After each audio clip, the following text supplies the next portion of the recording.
Hi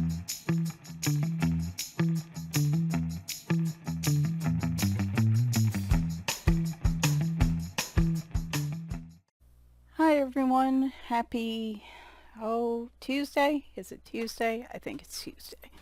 So, a couple months ago, I started a beginning alcohol marker series where I go back to the real basics of what alcohol markers are and how to use them in coloring. And I did 2 or 3 parts with a little bit of a demo, and I'd recorded a couple more demos, and then I had my leave happen, and I never got back around to using those, though I have them. Because I want to do completed pages for September and October, I really need to get those out this week because there are completed pages in there. So what I figured I would do is I have a demo of the most common way I like to use alcohol markers to color, which is basically just coloring with the markers, then layering the markers to create kind of like an outline, kind of just lazy shading, if you will, and then sometimes creating an outline around the picture instead of doing a whole background, which is what y'all will see in the demo today. I work on this picture and we end up with this, which also has a little bit of glitter gel pen in it as well. So just kind of showing you guys how I most commonly use markers, my favorite way to use them, and then there's a couple more examples at the end. But before we get to those, there were a couple things just about markers as a whole I do want to cover. Thursday, I will also be posting a more detailed demo out of this book, Christmas in July, my favorite type of Christmas coloring. We end up doing this picture, which actually turns out quite nice. I wasn't as happy with it when I colored it at the time. I was getting a little frustrated with it, but we do blend. I think I used a combination of colors in here, but we do blend with the sand, the leaves on the trees, a little bit of the turtle, which didn't work out too well, and then I used some blending on the water. So we do a little blending here, and on his hat too. A little bit of highlighting, a little bit of shading.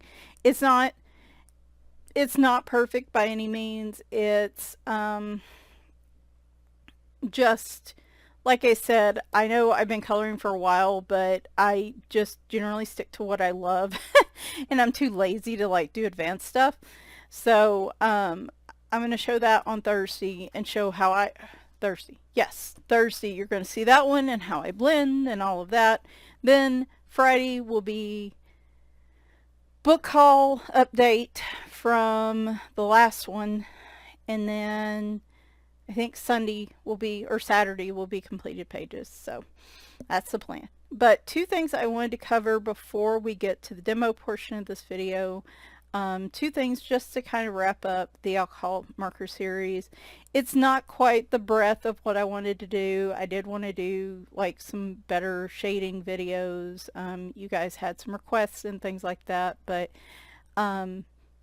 I'm just not gonna, I know me, and I'm just not gonna get there. And I want to be able to say, hey, I actually finished this up. So so this is the best compromise I can come up with. First thing is going back to marker storage. I did want to show some different marker storage options. So alcohol markers, any markers, highly recommend, if at all possible, storing them horizontally so that they're stored like this, and that keeps one end from drying out. If you hold them this way, eventually all the ink goes down here, this end dries out. It may be hard to get that reactivated when you try to reactivate the marker, so then you may only have one side you can really color with in the marker, and it's a pain in the butt. It shortens the life of your markers, so for maximum length of life, always store them horizontally. I've mentioned that before. There are a couple different storage solutions. I guess I'll show you the first one. The first one, a lot of markers typically come in these little black soft bags. These actually work pretty well stored on their side. until I'm ready to use them, then I'll flip them up. The biggest thing is I just have to remember to flip them back down on their side. The problem is there's no individual storage here. It's real loose. The bag can spill. Some of them come with like a cardboard or plastic kind of piece to make it a little more solid. But for the most part, like, this isn't a super secure easy way to find what colors you're looking for, because they're all kind of jumbled together. And they're just all real loose. If you're trying to pull them from the side like this, for some reason, you can see like they're already all spilling out. So not the best way, but I have plenty of markers that are stored in these bags, because otherwise I would be spending money on a lot of other bags. What is dinging? Oh. Ding, ding, ding, ding. It's like as soon as I start recording, my phone's just like all over the place. Another sort of storage solution is some budget, like the big budget markers. They're all kind of the same types of brands, that they all have, like this one Magic Box has 3 or 4 different names with it.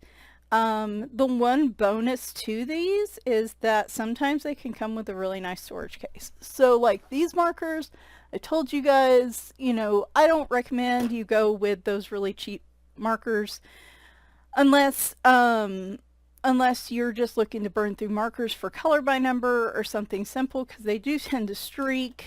At least the different ones I've tried. A lot of times you'll buy a brand and then they won't be available like 6 months from now if you like those colors. That happened to me and my Wise brand markers, and I'm still salty about that. But because I fell in love with those, some of the best budget brush markers, and now they're just, I guess they're just gone forever. So super salty about that. But like some of them come in an actual like solid case like this.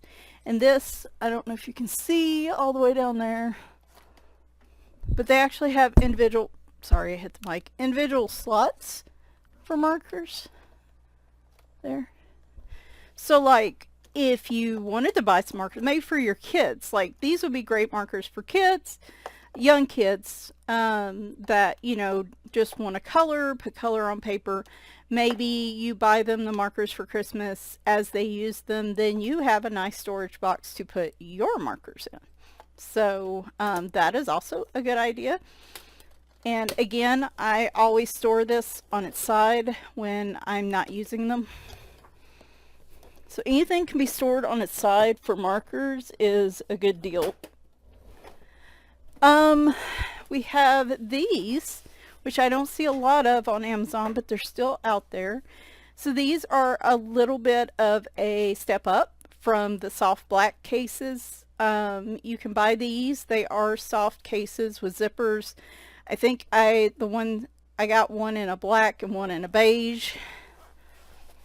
When you open them up, they have this kind of quilted liner to them, and the thing that really is cool about them is they have this solid wood, excuse all the cat hair, that is just my way of life, that keeps them a little more secured. And I find these are less likely to spill if they're on their side, as long as they're full. Now if you don't have, these can store up to 120 markers, 60 on both sides. A lot of these are markers I just need to use up from, again, Spree Markers, another brand that we all loved. Then they stopped making them. So again, if you want consistency in markers, a lot of times the budget brands that aren't common brands can easily, you know, I'm not saying the expensive brands couldn't just stop producing stuff, because they do as well, but it's less likely. Okay, less likely. All the links to all the storage solutions I'm mentioning are in my links. I think this one is number 2. Well, except for the budget case, and the first 2 I just mentioned aren't on there, but that one is number 2. Number 1, my favorite storage but I only use it for my Copics right now, are these. They're the Crafter Companion Spectrum Noir brand trays. Should have already pulled these, and they're going to be dusty. It's been, so while I've been on leave, I haven't been in here very much, so things have just gotten kind of dusty. These are what I store my Copics in. So they come in these individual trays like this.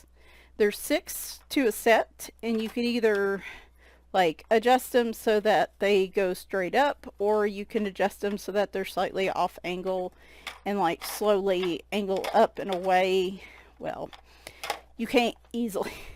They are a little tricky to do this, by the way. It's kind of a pain when you have a lot of them. If you're just trying to offset them, like trying to line them up right on either side can be a real pain, as you can see. Anyway, you can set them up so that they're offset, like they can go up this way or up that way. At the time, I felt like these were the best you could, the only storage you could really get where you could store your markers on the side. So I ended up splurging on a bunch of these. I have my Copics in them, I have my Tombos, and my Arteza Real Brush pens. Any of my pens that are my more expensive markers pens go in these trays, just because I want them to last as long as possible. You also have to have the desk space. I will never get that back together. I'm just gonna just set it right there. What was I gonna say? They are a little pricey. You can get either the black ones that I have, or there's clear ones as well. They do take up, you know, significant space.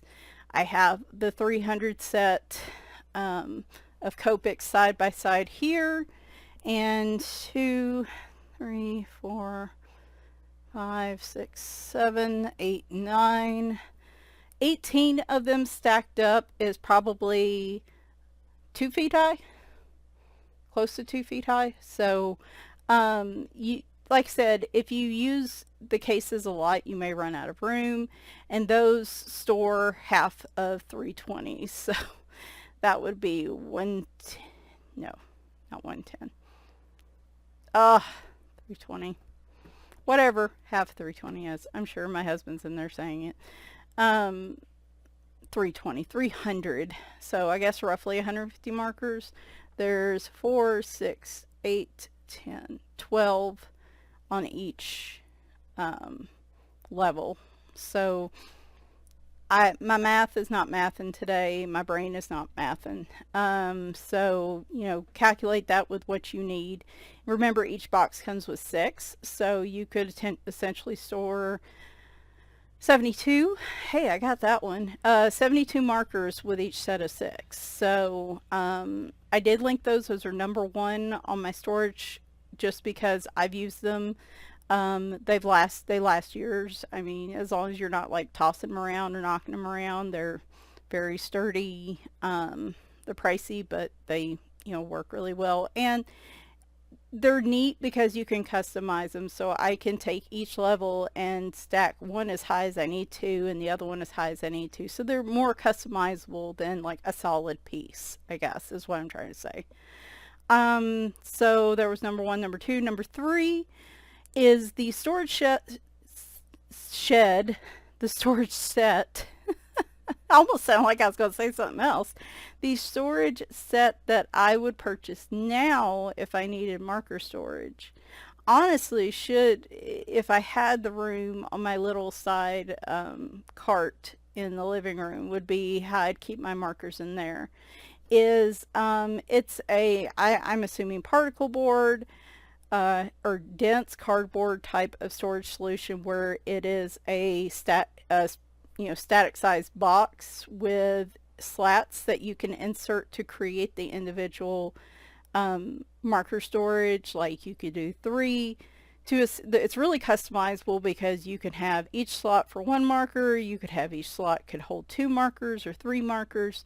If you have unique size markers, like extra big ones, or extra tiny ones, then that one you can take out the different panels to create more of a custom sizing solution than you can with these crafter companions, because while they are big slots, and you can see with the Copics there's still some room, if you have super large markers or teeny tiny ones like my real brush pens, there's like plenty of room left in there. So it might not be, you know, the storage case that's on its side might be the better answer. Man, I am just not doing you can tell I haven't been doing videos much lately because I'm just so darn out of practice. It's a storage rack, and I believe the brand is Sanferny, and you can get them in all different sizes. They have like a rack for 240 standard size markers, like Ohuhu markers. You could get 120 markers, 169, 180, 300 markers. So they've got different sizes, and those are, like I said, just your basic marker sizes. If you have smaller or larger markers, you may want to change which one you get. I have not seen them. However, my friend Christopher at Christopher's Corner, they have a review up if you want to go check that out. I've linked it in YouTube. I've linked it on the description in YouTube, here on the YouTube channel. Jeez. But Christopher does a really extensive review where he actually puts it together, and I think he's storing Ohuhus in it. And it looks really nice. And if I'd had that option other than the Crafter's Companion set, I would have bought that rack instead. Because it's cheaper. Yeah, it's not as customizable in terms of you have a set size that is length and width, or width and height, but really you have a lot more customization on the sizes of the different marker slots inside, so I think that makes it a little more marker friendly if you have a different, like a big variety of different size markers. So go check his review out. Like I said, if I'd had that option when I bought the Crafter Companion sets, I would have probably bought that instead. Far cheaper, far cheaper. So that's probably like my most recommended option, like if you're really looking for something that will store the markers on their side permanently, but is also really easy to, because if you store them in like color ranges or color numbers or whatever, it's easy to pick out each individual marker rather than having to search in a big heavy bag for them. So I think that one's neat, but go check out Christopher's review. And then what else did I include? Oh, this one, which I have to go add the link to. This was one I bought when I was looking for something to store markers in. I've really got to like deep clean this room. Right now I'm storing these water-based Staedtler markers in here with the stickers that are not sticking. Cannot tell you how salty I am about that.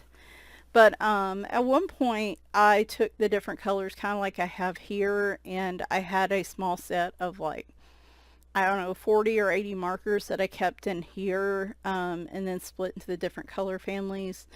This is good for a little bit smaller set of markers where, again, maybe you want them in different color sections so it's easier to find what you're looking for. Again, however, though, unless this, and the cool thing is these are Velcro, so you can take out these little dividers. You can move the dividers to whatever size that you need to accommodate what you're looking for. It's got a few extra pockets on the side. Again, the downside to having it on its side is if it's not super full, you are going to have it slip some, but at least they only slip to inside the bag, so you don't have to go very far for them. I don't think it's a great solution unless you have these like really stuffed full. But if you just keep it stored on its side like this, like these I don't have full, but if I just keep it like this and I don't muck it around much, when I'm ready to use it, I'd flip it up and they're usually where they need to be. So if you're looking for a cheaper option, I will link to this bag as well.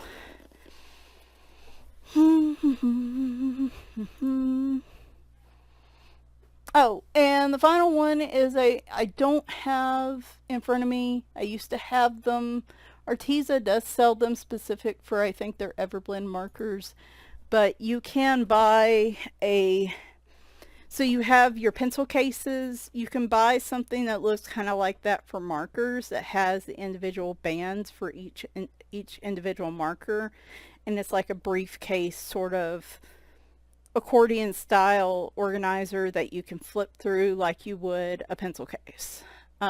Like these types of pencil cases when I talk about pencil cases. So it's bigger than this. Obviously it holds individual markers, and each marker has this little type of cloth loop that you can store it in. So that's very similar to a pencil case, but it's for markers. And like I said, Arteza has one specifically for their Everblends. I don't know if they still have those, but I will link to the only one I could find on Amazon at this time. If you don't use your markers a lot and you don't pull a whole bunch out at once, or you're good at like pulling one at a time and putting it back where it's supposed to go, I think those are really neat. And they're, if you put them on their side, they're, you know, the markers aren't going to slide around. They're very secure. Me though, I pull a bunch of markers out at once and then I forget where they're supposed to go. You could write the numbers down on the individual slots in the case if it's like, use a white paint marker if it's a black case or whatever, which would make it easier. But it's just real, the way I use markers and the way I'm constantly pulling them in and out of the case, it is extremely annoying to me to have to deal with those cloth rings, like especially if they're oddly shaped markers or maybe too big for the rings. They can be difficult to slide in and out. So, but I am going to link that one here because I think that's another good option. Again, can easily be stored on its side and you don't have to worry about the markers sliding around. So there is marker storage. I feel like that was something I wanted to follow up on. Finally, the last thing I'm going to really mention besides doing the demos on that I have planned is if you want to look into more blending, I have looked through and put a bunch of links below in the description of different alcohol marker videos and artists or colorists on YouTube. The first one, Lindsay Weirich, hopefully I said that right.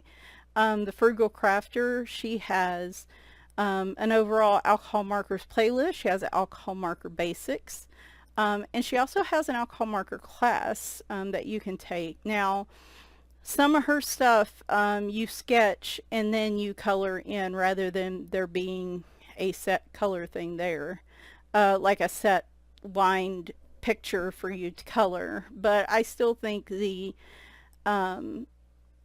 skills that are taught there would apply to colorists as well. So I've linked all that there. If you wait, like sometimes she'll run a 50% off sale in the workshop, so maybe that's something you like put on a wish list or hold off on until later, till she, because I think she just had a discount on that. I thought about it and then I was like, no, I'm trying to save money.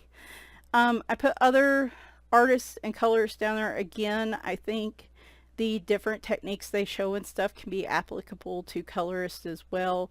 Keep in mind though that for just pretty much everybody on there, if they're showing blending, it is using like blending card or marker paper or cardstock, something that does allow for blending. So I just don't want you guys to watch that and then be like, oh hey, I can go do this on Amazon paper.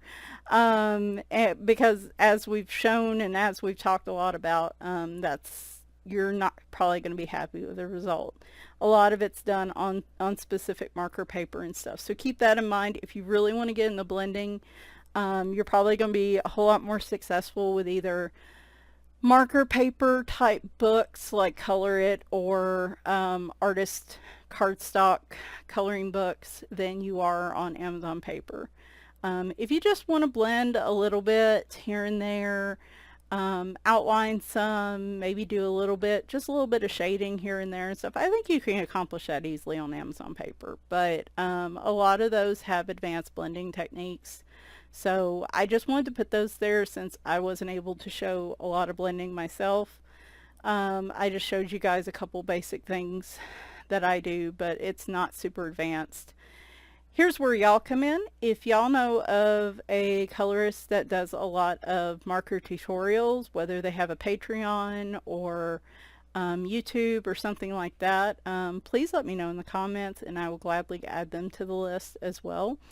One other on there, Kitten Clouder, I think it's Kitten Clouder, has where you can subscribe to a monthly class and you can choose a markers only or a pencils only, and the markers only gives you either an image that they provide or one that you can go buy at a discount, and then you get step-by-step tutorials on how to color it with markers.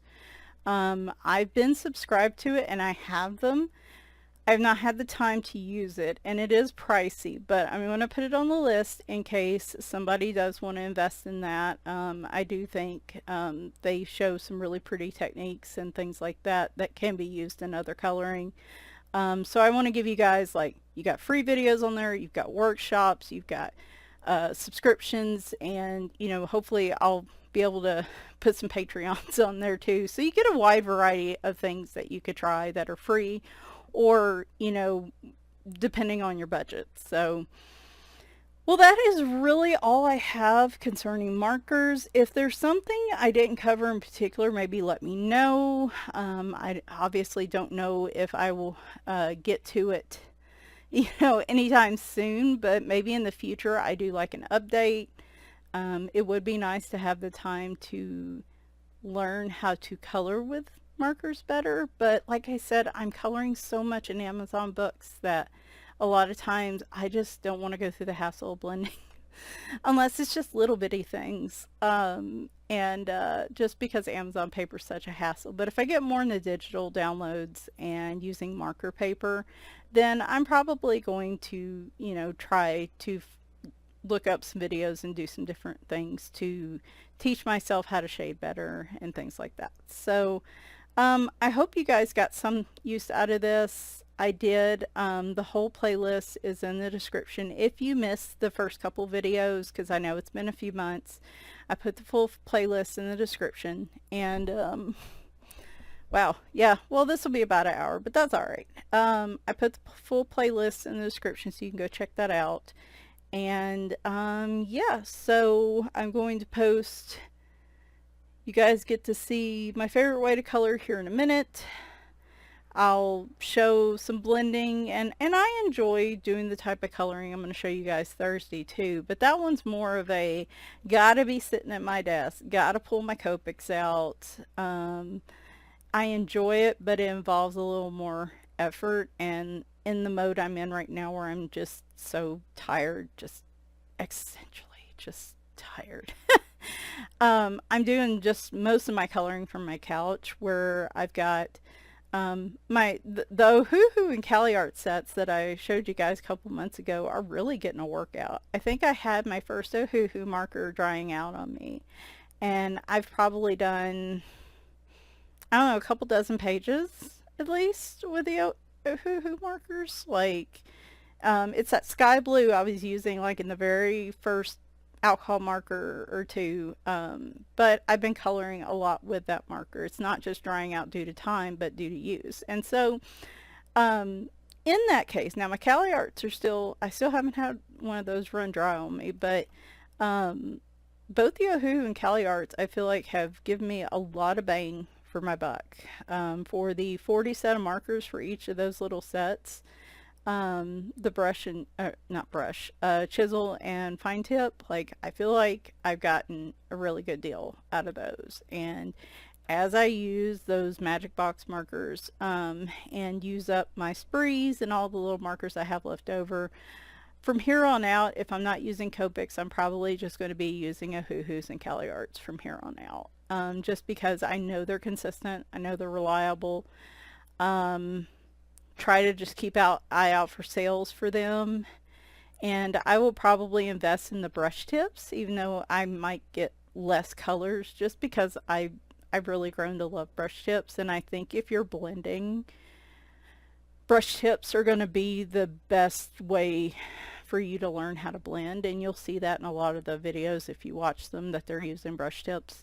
But I might invest in the brush tips even though it gives me limited color. But I'm telling you guys, like, if you're really looking for a good sale on those markers, the chisel tips are the way to go, because their brush tips, they mark up like 20 bucks compared to their chisel tips. So if you're just looking for like a good deal and you're not picky about the type of marker it is, like, I definitely, go for the chisel tip versions of the markers. So at least that's what I've learned. So yeah, I think, like I said, in the future, as to, like I said, my next steps, I'm going to just probably continue to do what I'm doing in the Amazon books. If I get a lot more free time in the future, which, cross our fingers, doesn't happen, there are reasons for that, but if I get a lot of extra time, I might start investing in marker paper and more blending with markers, thus using my Copics more. But for now, I'm kind of saving those for just occasional pictures. My Golden Girls book, they do really well in too. I need to invest in refills for them as well. I only have refills for the first set I got, so that's going to take some time to build up. Yeah, that's what I think from all this. What I've learned is Ohuhu and Cali Art markers are probably the best way to go for consistency in markers. My Copics are my go-tos for pure just indulgence blending. There's other markers out there. Pantone just put out a set, and I'm not kidding when I tell y'all that a set of 9 of those, or a set of 7 or something like that, is like $80. It's like $1,000 for 100 and something markers. Y'all think Copics are expensive. Let me tell you, the Pantone markers are nuts. And also the Olo markers, which I saw some when I was looking at, and I'll link to both of those in the description just in case you want to go see. But the Olo markers too, I still don't quite understand. Am I getting a half marker for like 128 half markers for $1,000? Is that what the site is telling me? Like, they're crazy expensive. So I mean, there's a lot more expensive stuff than Copics out there. This keeps up, Copics might end up being be considered a mid-range with the way inflation's looking. Ugh, yikes. But guys, I think for most people, the way they want to color with markers, unless you really want to get into some blending, and even then, I think you can blend well with the brush tips from Ohuhus and Cali Arts. You don't need Copics. Unless you're really looking into blending, or you just like how they lay on paper, I wouldn't worry about brush tips. I think Ohuhus and Cali Arts are the best ones to go with for like probably 80 to 90% of the colorists out there. Tau trees, if you really want the slimline alcohol markers. And like I said, brush tips, if you like how they fill in or you like to blend, I would splurge on the brush tips. I like Copics for the color variety, but I would also say Ohuhu is really building a massive color library as well with their markers. So can't really say that about Copics right now too. Is just, I like the Copics. they're my indulgence, but you don't need them. You don't need them to blend, and you don't need them to color like really pretty pictures with markers. So hopefully this has been helpful. I will be back Thursday with the Christmas in July demo. Friday we will be doing, I've got to get some things done. I've got to get these new books on the shelf. So we will be doing my coloring book collection update Friday. Saturday or Sunday, my completed pages. And then maybe late next week, I will do my supply haul, which will just be Posca pencils, Posca colored pencils and 2 watercolor paint sets that I picked up. So it'll be a pretty small haul, and I might even do it at the beginning of the week. I don't know. And whatever else I feel like doing. So it's getting better. I've got till December 4th before I go back to work. So maybe this week and next week things will start turning around a little bit. We can hope. So thanks guys for watching. Up next is the demo from this one, and bye for now.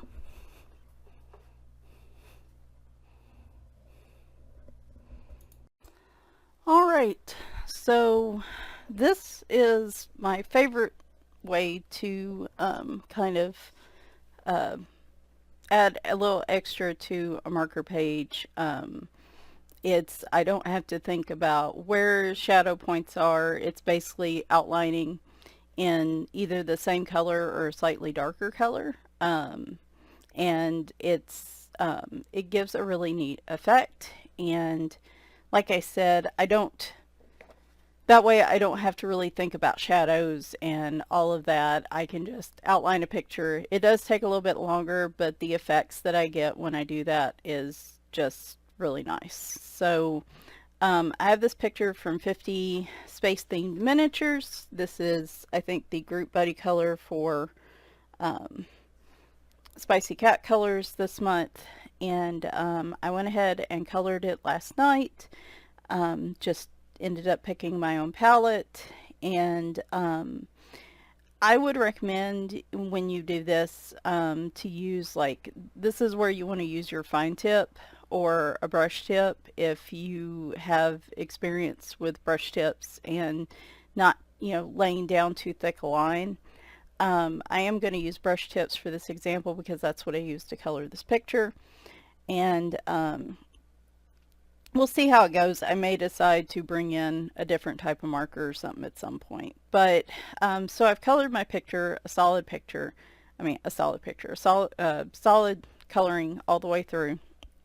And like I said, you can outline in a couple different ways. If you just want a real subtle look, it's kind of like shading, but lazy shading is what I like to call it. It adds a little dimension to the picture. You can either use the same colors, so when you put down a layer of color and you go back over it, you can build color to make it a darker tone. The one thing on Amazon paper to keep in mind though is if you use a bunch of layers, you start getting this weird kind of mottled look, like the paper just can't handle any more markers. So if you're going to layer markers, I would recommend you use like multiple layers markers. I'd recommend using like actual marker paper for that. I have not had good experience with it in the Amazon books, but for just 1 or 2 additional layers on top of the existing marker, I think it's okay. So we're going to start up here. I'm just going to start up and work my way down. You don't have to do all these, or you can choose to do some of the parts of the picture or all of it. A lot of times I will just do most of the picture myself. So the color I used for the bubble was Jade Green in Copic. It's like G00. Now I'm going to have to be careful with this because I am using the brush tip, and the thing with the brush tip is you can very easily put too much pressure down and it creates a thick line. So my goal is I just want a thin little line. And I am going to use the existing color, especially on the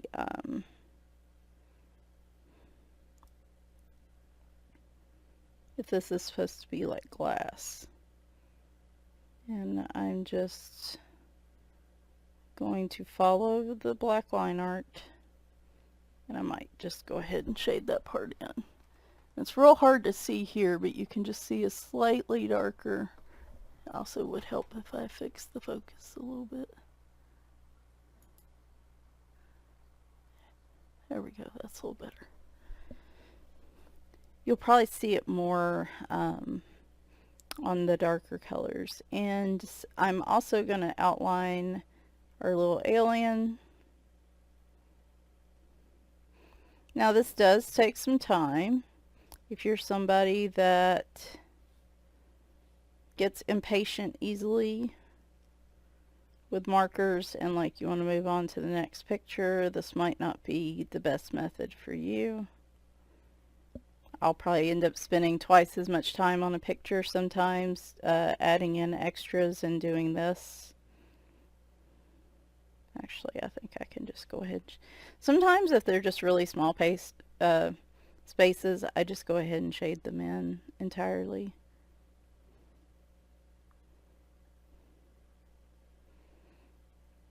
I realize I might have to do something different with the lilac on the alien because my marker was running low last night. And of course, silly me should have refilled it and given it time to sit overnight. But did Michelle do that? No, no she did not.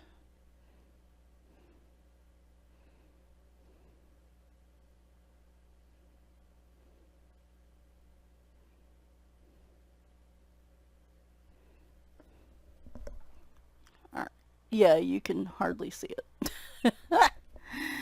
Oh, that figures. I had to go with the lightest color. Let's see. Where's my swatches?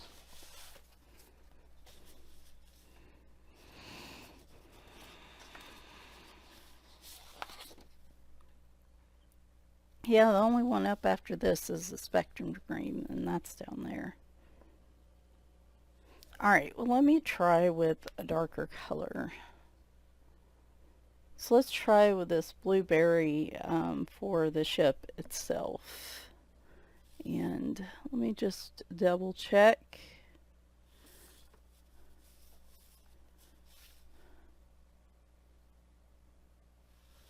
So here's a blue violet as the next shade up, but it just feels too big a jump for an outline. So I would rather go with the original color.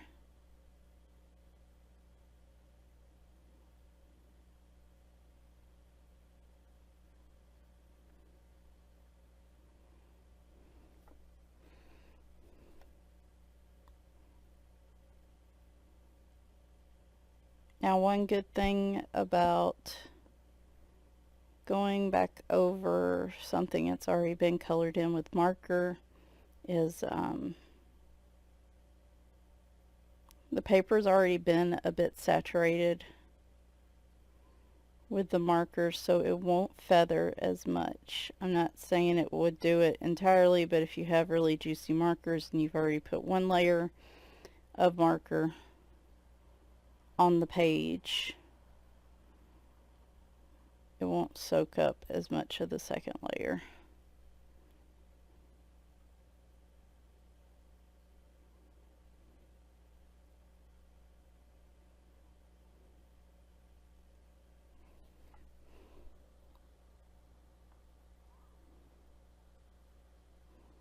Now, for the sake of the camera, I'm not going to turn the page, but oops.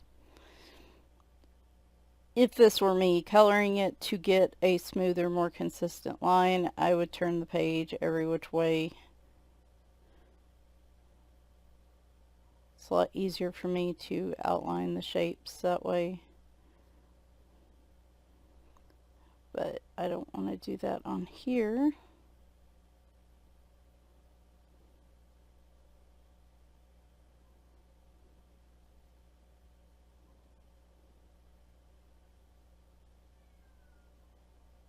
There's Winry with her mousies.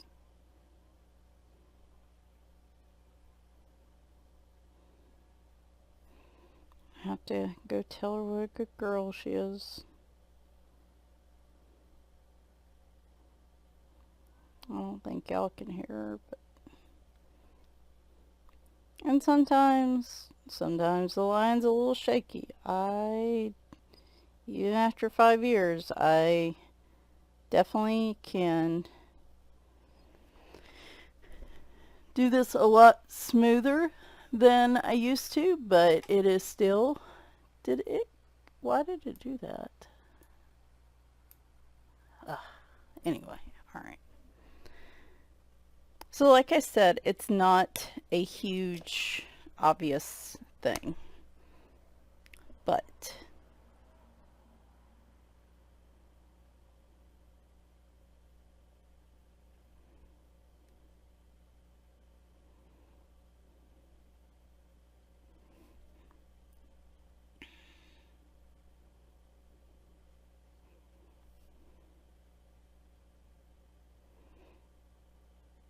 now the Copics might be really good to use. They, if you have like a 300 marker set or something, something like the Copics that have real, 4 or 5 shades that are really close together, you probably would have better effects going up to the next darkest shade.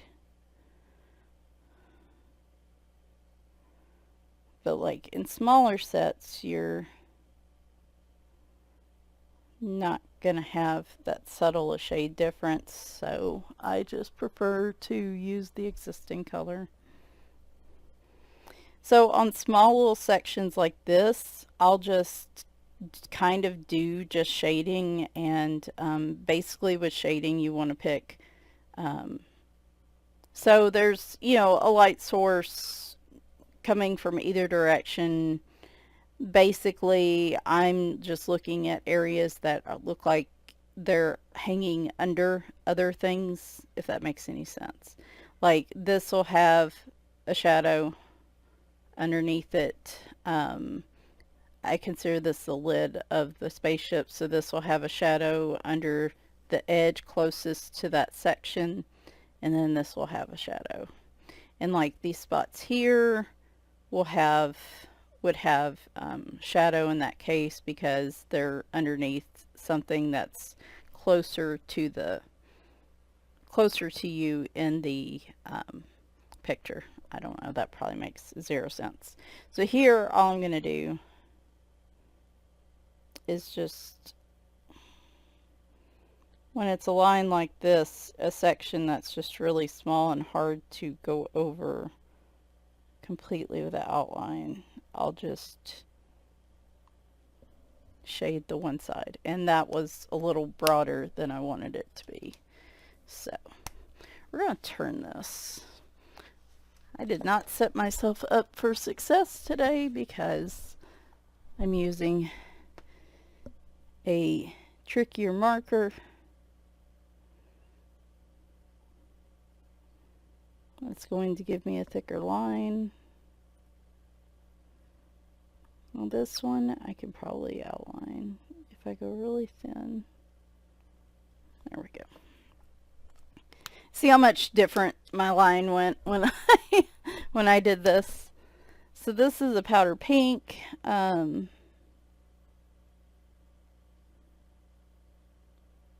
I started too thick on that line.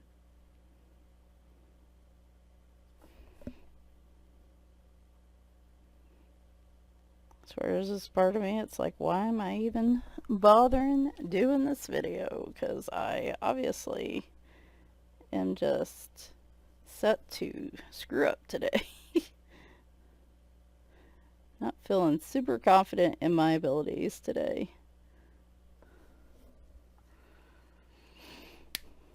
But yeah, no, that was a much smoother line like that. How is my lilac looking this morning?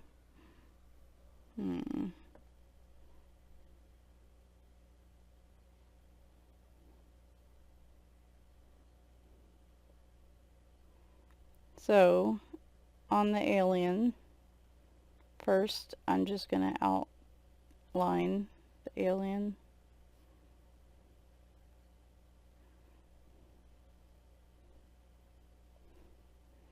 Now he's a little unique because he has all these little arms and extremities. I'm going to outline around the eyes.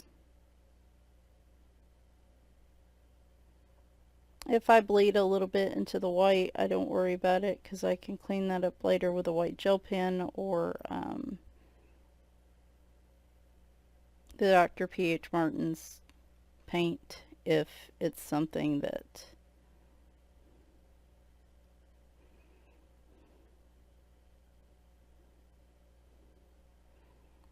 doesn't easily cover up with white gel pen.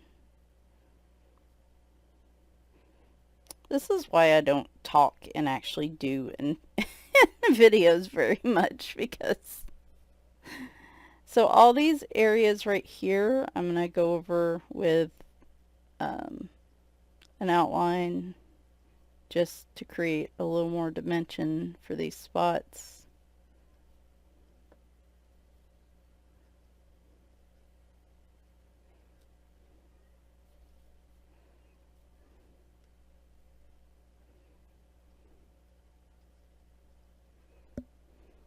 Okay. Alright, so the hearts, I'm gonna just outline those. That's easy enough. Might even add some white up there on the edges. Now these, well, let me just add them to the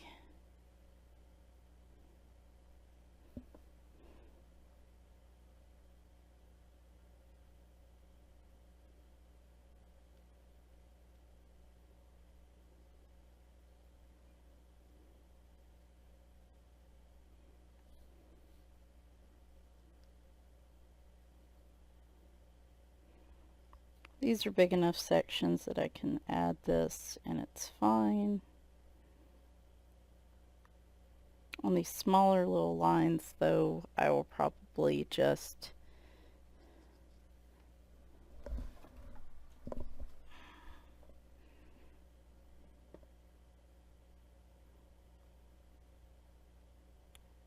use the line on one side.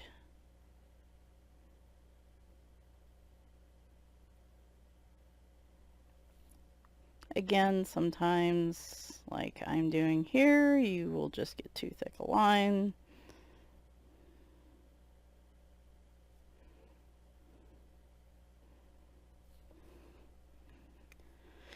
But a lot of times, you know, the end result, I just don't notice it that much.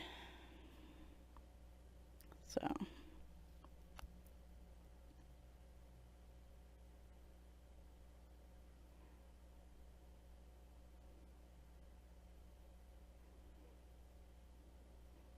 So yeah, if this is too subtle, you've got two options. You can go back over it. I would say maybe one more time with the outline before it starts kind of looking a little weird.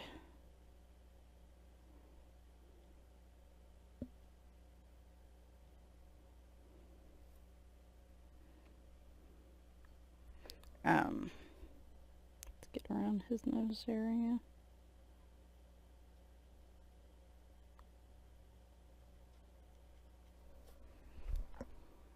So there. Again, just real subtle, but you can, it still gives a little more of a look than, so let me hit this up one more time. We've only done the one side, so.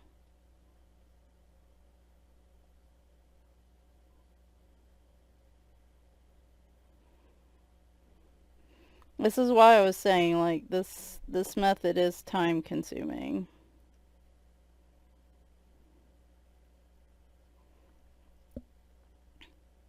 But I actually kind of find it relaxing. And, like, I'm going to show y'all a color by number picture where I did one. I don't normally do them in the color by number pictures, but this one, I did one with the outline and one without, and it was just,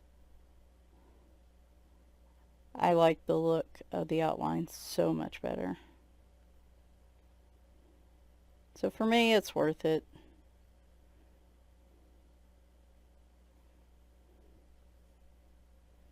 Okay. Again, light color, not as easy to see. I wonder if I can turn my brightness down.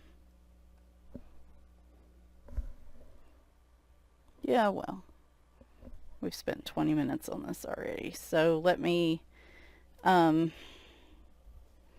Let's do the green. Let's do one green and gold down here real quick, and then I will show y'all one thing.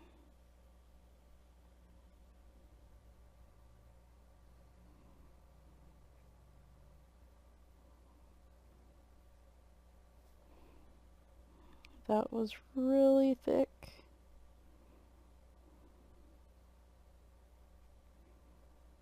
This is where the fine tip on a marker is going to really help get a more defined line. See, that one's a little better.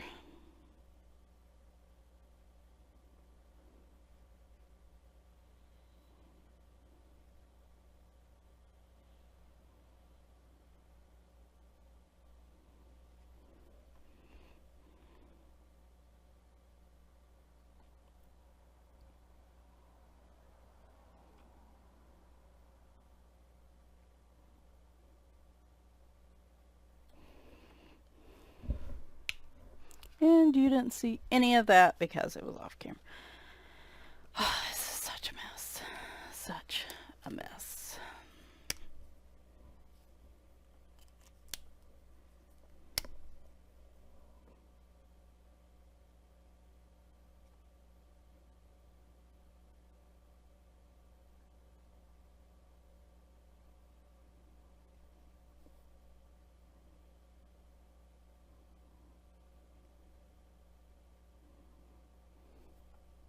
Now in this case, if you wanted to go for more shading effect, you could just hit up the one side here, hit this side, and then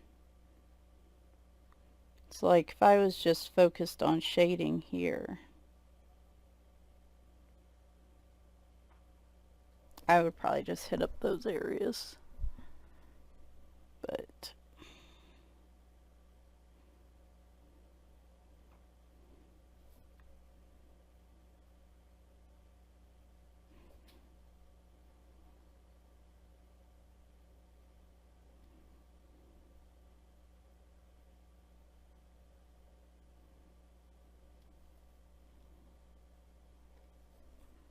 alright, real quick, let me show you one other thing. So you can see, like I said, it's not a huge, it's subtle.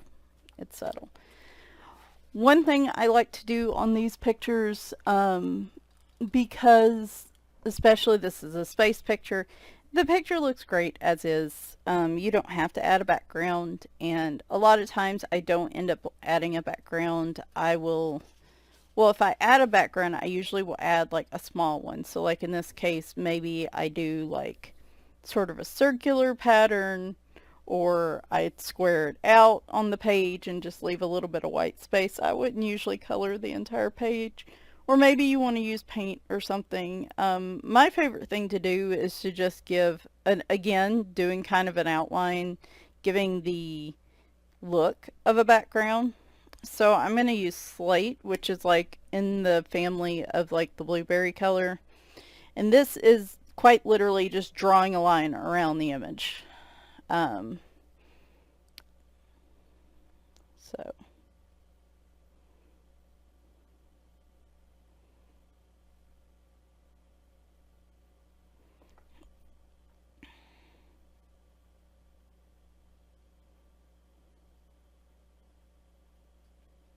and of course you can't see that part because of the way the camera's.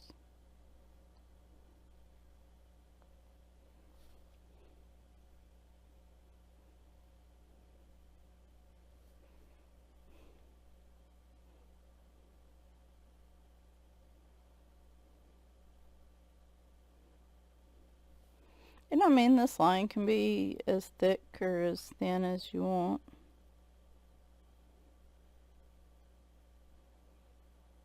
When I know I'm going to be using black or a dark shade, it's one of the reasons I don't worry too much about feathering or bleeding onto the white page itself.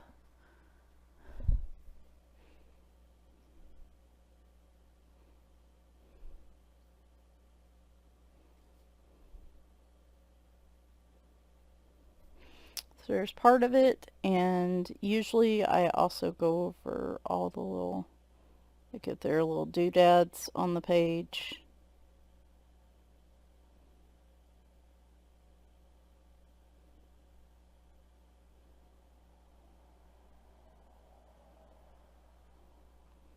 Like I said, a fine tip marker is going to give you a lot more control than a brush tip.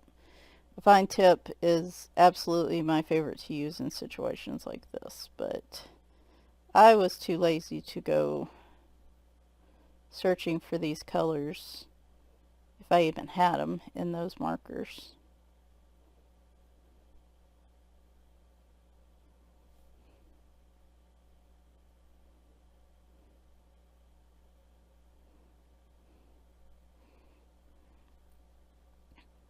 I mean, there's lots of different ways you could do it. Like I said, you could create a custom shape. Like you could kind of make, I guess, a blob. So you could do a blob here, have it come all the way around, and like not make it a perfect circle or square.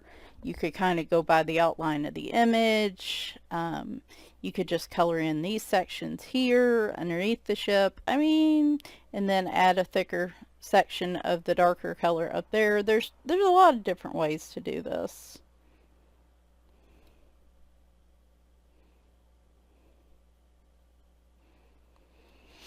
And it's not the case here, but one of the ones I really like to do is like a light yellow or light blue or light green. It almost makes the picture kind of glow a bit, and which we already had really bright colors in this picture, so that's why I picked a darker color. Let me finish this up off camera, and but one other thing I'm going to show y'all real quick. I've been terrible for coloring off the page here. So this really goes into the finishing pictures realm, but one other thing you can do, and again, these are just real subtle. Sometimes I will go over the line art in a gel pen. So we've got our little alien up here. I want our alien to be sparkly. So instead of just coloring him in entirely, I just follow the line art, kind of, with the gel pen all the way around. So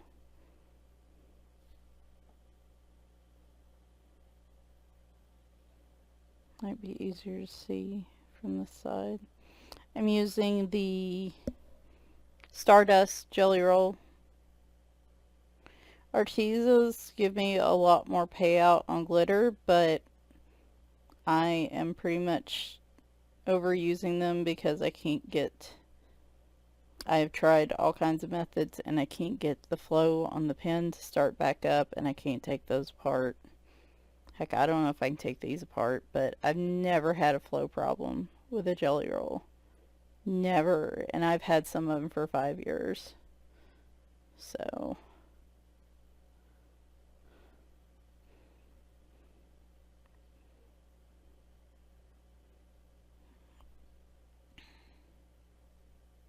and I'll probably go over the little dots as well.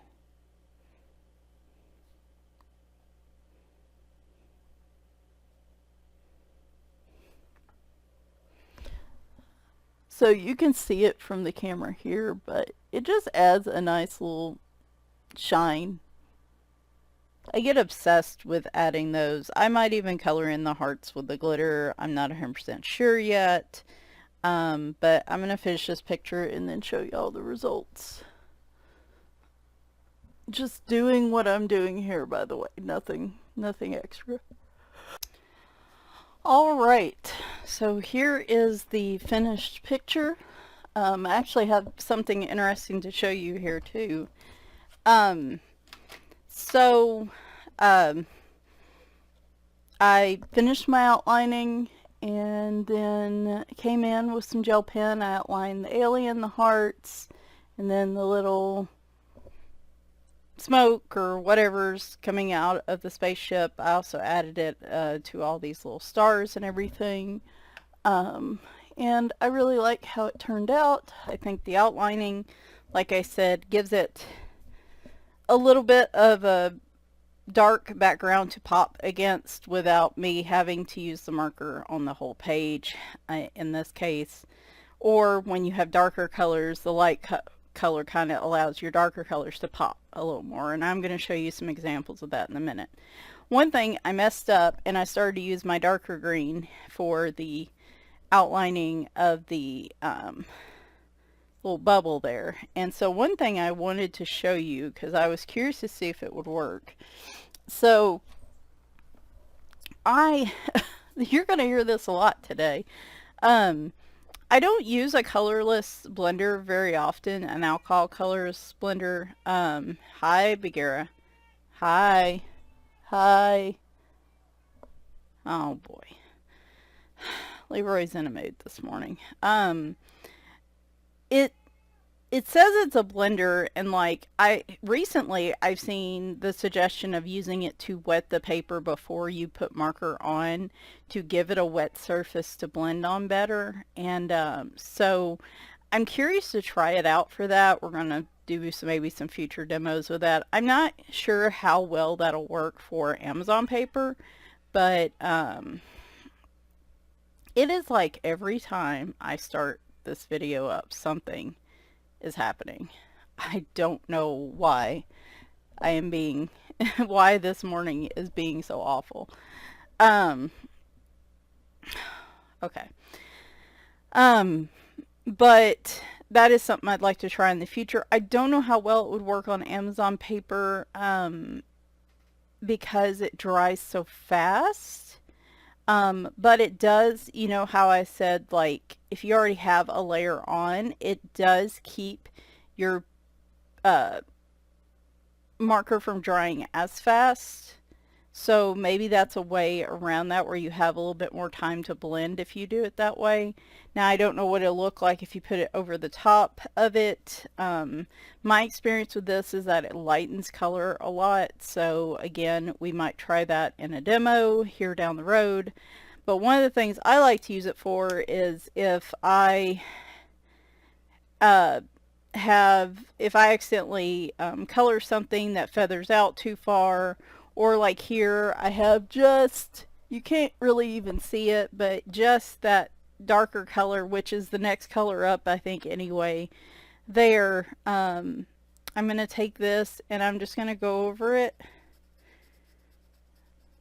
that little spot. And my hope is as it dries, it should lighten it up some.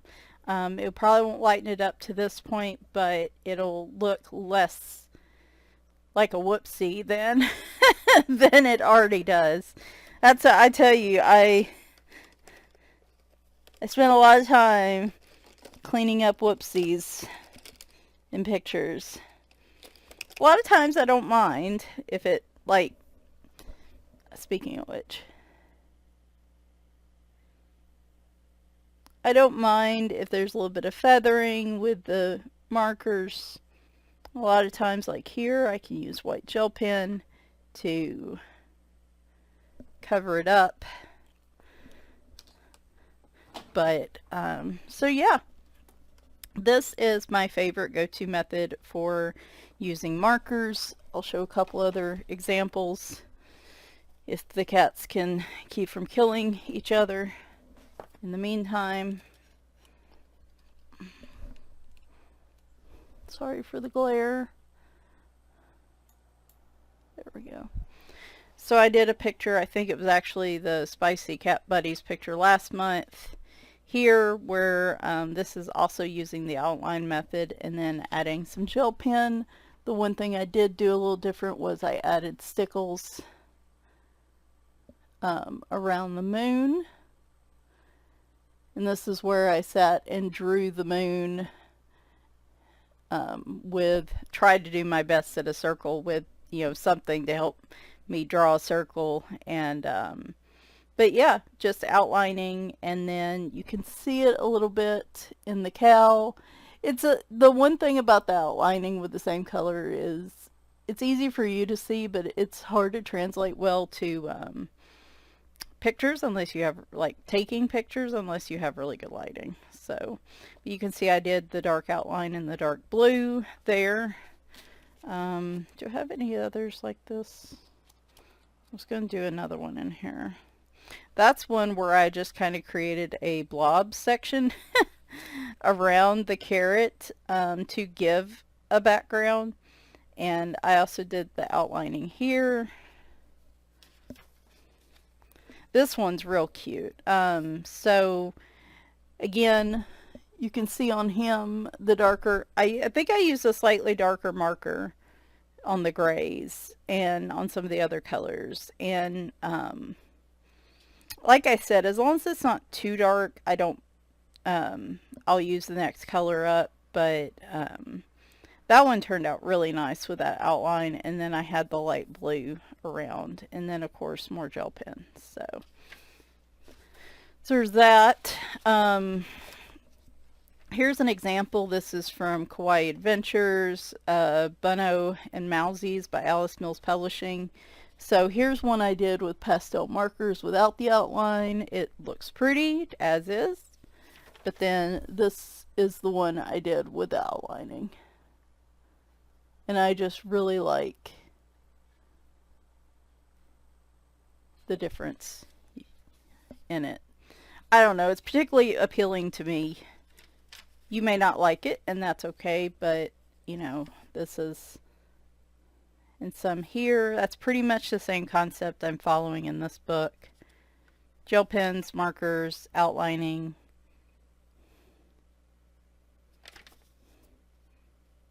I actually really like this kind of apricot color I picked for him to outline him. So yeah. That is, like I said, the go-to method for me for coloring. It's my favorite way to color. It's my comfort coloring, if you will. And then I'll show you this from the Color by Number Gardens.